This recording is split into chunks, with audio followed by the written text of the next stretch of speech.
Hi friends, இப்போ நம்ம மகாநதி பார்க்க போகிறோம். மகாநதியில் வந்துட்டு நம்ம விஜய் ஒரு பக்கம் நிவின் வருவாருன்னு ஒரு நம்பிக்கையை கொடுத்துட்டு வெயிட் பண்ணிட்டு இருக்காங்க.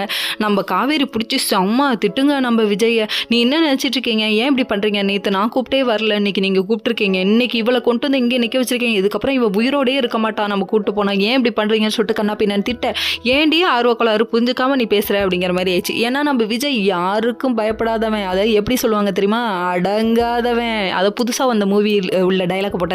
சரி, இதெல்லாம் ஒரு பக்கம் இருக்க, இன்னொரு பக்கம் வந்துட்டு இவங்க வந்துட்டு சரி நான் போய் நிவினை கூப்பிட்டு வரேன்னு சொல்லிட்டு கிளம்பிட்டாரு. சரி, கிளம்புனப்ப இவங்கெல்லாம் வெயிட் பண்ணிக்கிட்டே இருக்காங்களாம்மா. ரிஜிஸ்டர்லாம் பிடிச்சி வர வச்சிட்டாருங்க, நல்லா வருவீங்கப்பா அப்படிங்கிற மாதிரி ஆயிடுச்சு. இன்னொரு பக்கம் நிவினோட அப்பா அம்மா வந்துட்டு என்னடா உனக்கு கல்யாணம் பண்ணி வைக்க அவன் யாருடா, உன்னை பிளாக்மெயில் பண்ணுறானா அம்மேடா அப்படின்னு பேச, இதை மோப்பம் பிடிச்ச நாய் மாதிரி மோப்பம் பிடிச்சது யாரும் இல்லைங்க, நம்ம ராகினியோட அப்பா தாங்க. கடைசியில் பார்த்தா இவங்க 3 பேர் நின்று பேசிகிட்டே இருக்கும்போது விஜய் இந்த வரலாமா, இந்த வந்துட்டேன் அப்படின்னு சொல்லிட்டு உள்ளே ஆஜராகிறாரு.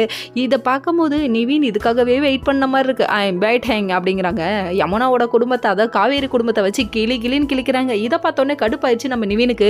இப்பெல்லாம் நீங்கள் ஏன் பேசுகிறீங்க, பேசவே கூடாது, ஃபியூச்சர் என் ஒய்ஃபு குடும்பம் அப்படின்றாங்க. அதுக்குள்ள டெரராக லுக்கு கூட, கண்ணா உனக்காக அங்கே ஒரு குழந்தை வெயிட் பண்ணிருக்கு, நீ இப்படி பண்ணலாமா அப்படிங்கிற மாதிரி ஆயிடுச்சு. காவேரி இது புரியாமல் ஃபோன் மேலே ஃபோன் அடிக்க, இவங்க எடுக்கலன்னு ஒன்னே காண்டாயிட்டாங்களாமா. ஃபோனை சைலண்ட்டில் போட்டு வேலை பார்க்கணும், ஏன்னா அது ஆர்வக்கோளாறு, எது பண்ணாலும் அது சொதப்போமப்பா அப்படிங்கிற மாதிரி ஆயிடுச்சு.